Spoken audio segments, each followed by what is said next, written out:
reportage qui concerne le président Abdel Fattah al-Sisi qui a reçu hier soir un appel téléphonique du président américain Joe Biden. L'appel a porté sur l'échange de vues concernant plusieurs dossiers régionaux d'intérêt commun, ainsi que sur les questions de relations de coopération entre l'Égypte et les États-Unis. Un commentaire.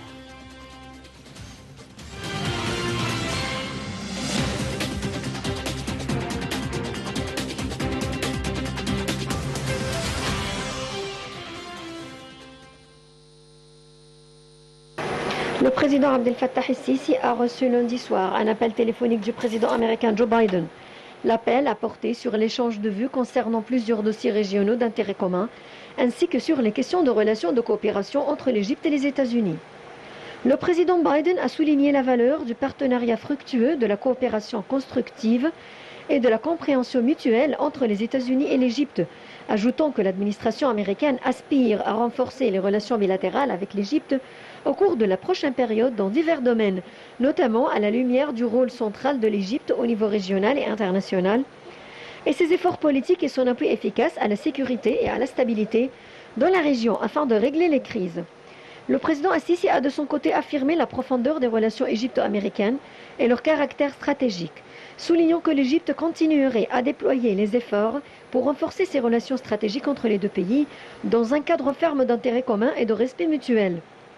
Des discussions ont eu lieu sur l'évolution de la question palestinienne et les moyens de relancer le processus de paix à la suite des récents développements, ainsi que sur le soutien à la stabilisation du cessez-le-feu conclu entre les parties palestiniennes et israéliennes avec la médiation égyptienne et le plein soutien américain, en tant qu'efforts internationaux visant à reconstruire Gaza et à lui fournir une aide humanitaire d'urgence. Le président Biden a souligné la détermination de son pays à œuvrer pour rétablir le calme et restaurer la situation dans les territoires palestiniens, ainsi que de coordonner les efforts avec tous les partenaires internationaux afin de soutenir l'autorité palestinienne et la reconstruction. Et dans ce contexte, le président américain a renouvelé la grande reconnaissance de Washington pour les efforts fructueux du président al-Sisi et du gouvernement égyptien pour parvenir à un cessez-le-feu définitif, exprimant son aspiration à la poursuite des consultations et de la coordination avec le président al-Sisi. L'appel a également porté sur les derniers développements en Libye. Dans ce contexte, un consensus a été atteint sur l'importance d'œuvrer pour rétablir l'équilibre et la stabilité dans ce pays et pour préserver ses institutions nationales, menant aux élections à la fin de cette année. Le président américain a salué les efforts inlassables de l'Égypte sur la question libyenne et il a également été convenu que les efforts conjoints pour réintégrer l'Irak dans la région étaient également convenus. Le porte-parole a déclaré que l'appel a également abordé l'évolution de la situation actuelle concernant le dossier du barrage de la Renaissance. Le président al-Sisi a salué les efforts continus des États-Unis à cet égard, soulignant l'adhésion de l'Égypte à ses droits en haut en parvenant à un accord juridique juste et contraignant comprenant les règles claires pour le processus de remplissage et du fonctionnement du barrage.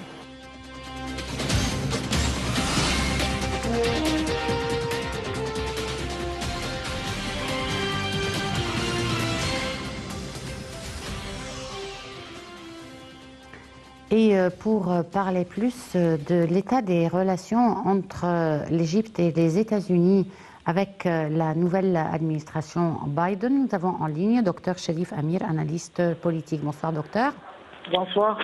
Alors docteur, dites-nous comment est-ce que vous voyez la qualité des relations entre l'Égypte et les États-Unis dans la période à venir avec la nouvelle administration américaine? C'est une relation stratégique parce que l'Égypte est la pierre angulaire de la politique américaine au Moyen-Orient pour la stabilité. On a vu l'exemple par excellence, c'est le dernier conflit entre le Hamas et Israël et comment l'Égypte a pu trouver le cessez-le-feu qui était impossible pour les deux parties. Même les autres médiateurs régionaux n'ont pas pu arriver à ce résultat. Donc la relation entre les deux pays, entre le Caire et Washington, elle est très solide parce que la stabilité de la région est pour l'intérêt des États-Unis et l'Égypte, c'est la stabilité. Et l'Égypte est le garant de la paix, le garant des négociations qui peuvent avoir lieu entre tous les partis belligérants au Moyen-Orient. Donc, à votre avis, vous pensez que l'Égypte et les États-Unis partagent la même position concernant le processus de paix israélo-palestinien? Bien sûr, mais avec certaines différences. On sait bien sûr que la politique extérieure américaine favorise souvent Israël et l'Égypte, bien sûr, défend la cause palestinienne. Peut-être c'est une sorte de balance entre les deux parties. Je trouve que le président Biden, il a besoin d'écouter la vision de son homologue, le président Abdel Fattah el-Sisi, parce que la vision de l'Égypte, elle est beaucoup plus précise du fait qu'on a passé par ce processus, le processus des négociations, comme David, on a passé par le processus de délibération et la justice internationale aussi, la Cour de justice. Alors, on a plus d'expérience sur ce domaine, surtout avec Israël. La question palestinienne était toujours une question très présente dans la diplomatie égyptienne. Donc, je crois que l'administration Biden comprend très bien que la vision du président égyptien, Fattah el-Sisi, est très importante, voire cruciale, s'ils veulent relancer le processus de paix. Bon, parlez-nous de l'importance de l'appel téléphonique qu'a reçu le président Abdel Fattah el-Sisi de la part de Joe Biden. Bien sûr, c'est un appel très valorisant parce que Washington a trouvé que l'Égypte a pu arrêter le conflit sanglant entre Israël et le Hamas très rapidement. C'était très important pour Washington que le calme revienne et que la situation soit stable. Donc cet appel téléphonique montre que l'administration Biden a changé un petit peu le ton qu'on a vu au début lorsqu'il parlait de certaines questions que l'Égypte trouvait que sont des questions qui sortent du domaine de la souveraineté égyptienne, comme sous prétexte de droits de l'homme, etc. Alors, je crois que maintenant l'administration Biden a compris que l'Égypte est un pays souverain, que l'Égypte est une citadelle de la paix, de la stabilité. Donc, président Joe Biden a compris que le président Abdel Fattah el-Sisi est un garant de la stabilité, est un garant de la continuité du processus de paix. Et c'est très important que ce genre de contact entre les deux leaders continue, parce que c'est souvent comme ça que les conflits se résolvent. Bon, expliquez-nous comment est-ce que l'Égypte a pu justement arrêter ce conflit sanglant pour les Palestiniens, bien entendu, de la part d'Israël, et comment l'Israël a répondu aussi rapidement à l'appel égyptien. Écoutez, il y a toujours cette ligne de contact entre les services de renseignement égyptiens sous l'égide du général Abbas Kamel et Israël et aussi le Hamas. Donc c'était très utile ce contact qui a été créé, et c'est la diplomatie la plus intelligente de faire toujours des contacts avec tous les partis. Quand ça, le moment où il faut calmer la situation, il y aura des oreilles qui vont écouter. L'Égypte a déployé tous ses atouts, c'est-à-dire qu'il y avait une délégation de sécurité égyptienne qui est partie à Tel Aviv et d'autres à Gaza. Et simultanément, on a pu contacter les deux parties, leur faire comprendre que cette escalade n'amène à rien. Cette escalade va donner d'abord une très mauvaise image d'Israël qui va perdre la guerre d'information sur l'échelon mondial. Et aussi, on a fait comprendre au Hamas que l'infrastructure, la destruction de l'infrastructure à Gaza et la mort de beaucoup de Palestiniens civils n'est pas dans l'intérêt de la population et la cause palestinienne. Donc, on a transmis un message très clair qu'il n'y a pas d'autres résultats que la paix, les négociations. Et je crois que l'Égypte est le garant de cette stabilité. Certains disent que c'est fragile. Ben, on ne sait pas encore. Je trouve que l'Égypte a très bien étudié la situation. On va continuer à travailler avec les deux parties. Je crois que le message est clair, que l'Égypte va travailler à reconstruire l'infrastructure détruite pendant cette guerre à Gaza. Et je crois qu'aussi qu'Israël a compris que l'Égypte veille à ce que le calme soit toujours apporté dans cette région et qu'on ne va pas permettre cette tuerie qui peut avoir lieu n'importe quand. Bon, outre l'infrastructure qui a été complètement démantelée à Gaza durant ces violences, il y a aussi eu les pertes de très nombreuses vies. Donc, qui paiera tout ça? Qui va récompenser les Palestiniens pour tout cela? Bon, d'abord, l'Égypte a déployé un fonds de 500 millions de dollars pour la reconstruction de l'infrastructure.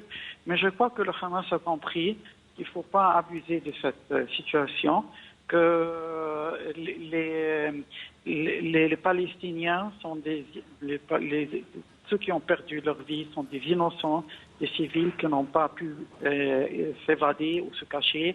Alors, je crois que le fait que l'Égypte a déployé ce fonds, c'est pour dire que maintenant, c'est à nous de préciser comment il faut protéger les Palestiniens, comment il ne faut pas jouer avec leur vie. Parce que je crois que les autorités à Gaza, ils ont compris que certains pays comme le Qatar ou Turquie, ou l'Iran même, qui ont injecté de l'argent, même des armes, ils n'ont pas été utiles pour eux pendant la médiation. On n'a pas vu des médiateurs turcs, qataris ou iraniens. Personne n'a bougé pour arrêter l'escalade. C'était uniquement l'Égypte qui a bougé, malgré ce qu'on a vu ces derniers temps comme, je ne veux pas dire de trahison, mais des attaques contre l'Égypte. Mais on était là parce que c'est notre responsabilité régionale, responsabilité en tant que le plus grand pays arabe et responsabilité en tant que le garant de la paix et de la stabilité. Donc le message, encore une fois, est très clair, que maintenant, si les Palestiniens veulent la reconstruction réelle, il faut savoir que l'Égypte doit être en charge de tout ça. L'Égypte est le plus grand pays de la région. Son leader, le président Abdel Fattah el-Sisi, c'est lui qui mène maintenant le jeu. Il sait très bien comment défendre la cause palestinienne, comment amener la stabilité et la paix dans la région. Et je crois que maintenant, même les Américains, avec l'appel téléphonique de Joe Biden, ils ont montré au monde sur qui ils peuvent compter. Oui, cette initiative, certainement, de la part du président Abdel Fattah el-Sisi d'injecter des fonds pour la reconstruction de Gaza est une initiative vraiment très noble. Mais vous savez bien que, à travers les ans, beaucoup de fonds ont été injectés à Gaza et pourtant le problème n'a pas été résolu. Le problème a besoin d'être résolu de ses racines. Donc, du moment que le président Abdel Fattah el-Sisi va prendre ce dossier en main, comme vous le dites, est-ce que vous pensez que cela aboutira à un accord entre Israéliens et Palestiniens, surtout si les Américains s'allient aussi à cette initiative de trouver une solution à ce conflit? Comme vous venez de dire, exactement, c'est par les racines qu'on va commencer. Et je crois que les racines, c'est d'abord la réconciliation entre les Palestiniens eux-mêmes. Et je crois que c'est ce que l'Égypte fait depuis de nombreux mois. C'est les négociations entre les Palestiniens eux-mêmes. Ils doivent avoir une seule voix. C'est l'autorité palestinienne de Ramallah, de le président Mahmoud Abbas Abou Mazen. Et ça doit être la légitimité du peuple palestinien et de leur leadership devant la communauté internationale. La situation à Gaza ne peut pas continuer comme elle est maintenant. Regardez, pendant les attaques où il y avait les civils qui sont morts, malheureusement, les leaders de Hamas n'étaient pas même sur le territoire de Gaza. alors que les leaders de Fatah et de l'autorité palestinienne étaient présents à Cisjordanie, alors pour assumer leurs responsabilités. Alors je crois que maintenant, le camp palestinien doit être uni. Ils doivent écouter maintenant au Conseil de l'Égypte. Il faut une union nationale palestinienne et écouter l'Égypte, non pas d'autres voix qui mènent la destruction dans la région, qui ne sont pas des voix même arabes. Écoutez cette voix, la voix de l'Égypte, qui est la voix de la raison. Unifiez-vous, soyez unis, parce que Israël a pris l'initiative à plusieurs reprises de dire, écoutez, nous on veut négocier, mais les Palestiniens sont divisés. Alors pourquoi leur donner cette possibilité d'arrêter les négociations? Alors je crois que maintenant, l'unité palestinienne est utile avant qu'on commence à parler avec les Israéliens. Le président Abdel Fattah el-Sisi a déployé à plusieurs reprises des délégations entre Gaza et Ramallah pour les amener à un accord commun. Le Caire est toujours ouvert à ces négociations entre les Palestiniens. On peut faire la médiation. Ils ont tous la possibilité de profiter de l'intérêt de l'Égypte et de son expérience dans ce domaine. Mais ça dépend encore une fois de ce que les leaders de Hamas veulent exactement. Bon, à part la question palestinienne, quels sont les autres domaines d'intérêt commun entre l'Égypte et les États-Unis? Bien sûr, et il y a maintenant la question du barrage de renaissance de l'Éthiopie. On a vu que l'administration américaine a pu comprendre maintenant finalement que le Caire n'est pas contente de ce qui se passe. Des mouvements unilatéraux qui sont pris par Addis Abeba. On a vu que même il y a eu une sorte de tension diplomatique entre l'Éthiopie et les États-Unis.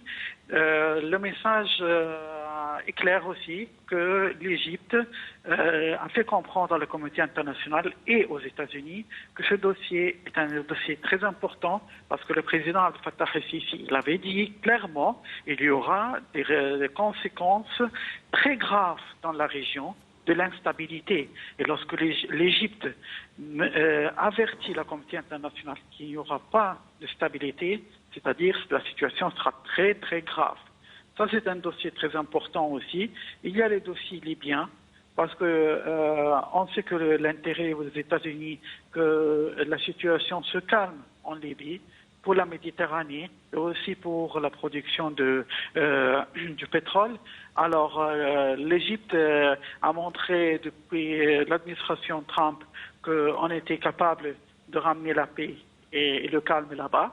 Je crois que Joe Biden comprend ça aussi et comprend le rôle du président Abdel Fattah el-Sisi à apporter le calme dans cette région. Et bien sûr, le dossier le plus important maintenant, c'est le dossier syrien, parce que c'est un pays arabe, qu'on ne va pas accepter que ce soit des territoires comme Idlib soient occupés par la Turquie. On veut que ce pays vive en paix, que l'ingérence internationale soit arrêtée et que le peuple syrien choisisse son leadership comme il le veut. Et finalement, il y a un dossier aussi important pour nos frères dans les pays du Golfe, c'est le dossier iranien. Le dossier iranien n'est pas uniquement le dossier nucléaire, c'est le dossier de l'ingérence des Houthis qui menace la sécurité d'un pays frère comme l'Arabie Saoudite.